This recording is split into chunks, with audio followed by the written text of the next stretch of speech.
everyone! Good day! Narito po tayo para tutorial lang po paano natin i-link ang ating GCash sa ating PayPal account. Siyempre, unang-una dapat meron ka ng PayPal account and of course, siyempre meron ka na ring GCash.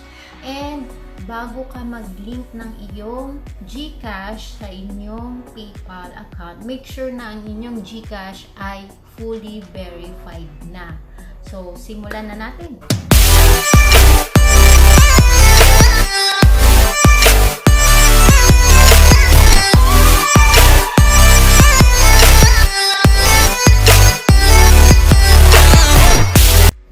Unang-una, mag-login tayo sa ating GCash accounts. Siyempre, lagyan natin ang ating password. So, ayan. Nandito na tayo sa ating GCash account. Then, punta tayo sa ating profile. So, ayan. Nakikita nyo, fully verified na po ang aking GCash account. So, next na susundan natin is yung My Link Accounts. Ayan. As you can see, ang daming account na pwedeng i-link. So, dahil nakafocus tayo sa PayPal account, dapat yung PayPal natin ang ilalagay natin.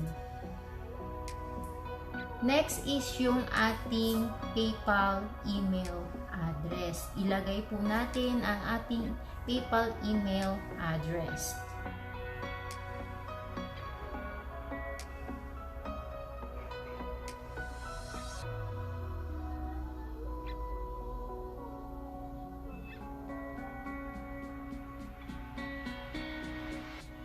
Next is, pindutin na natin yung link.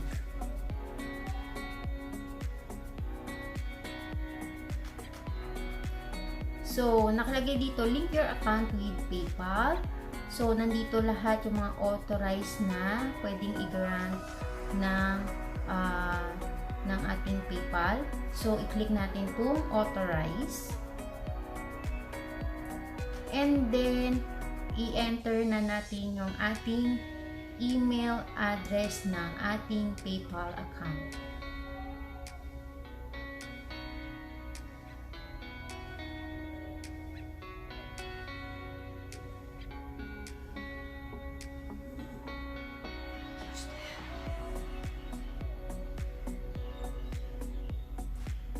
And then, makakakuha tayo ng code, mobile number na iniregister natin noon sa ating GCash account. And then, click Get a Code.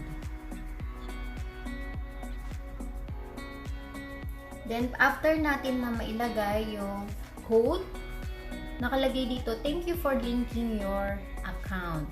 So, i-close na natin and continue.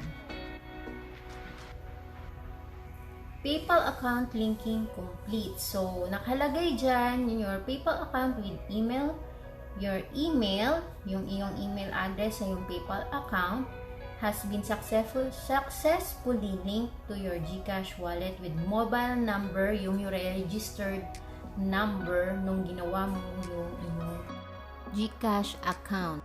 So, yun lamang po.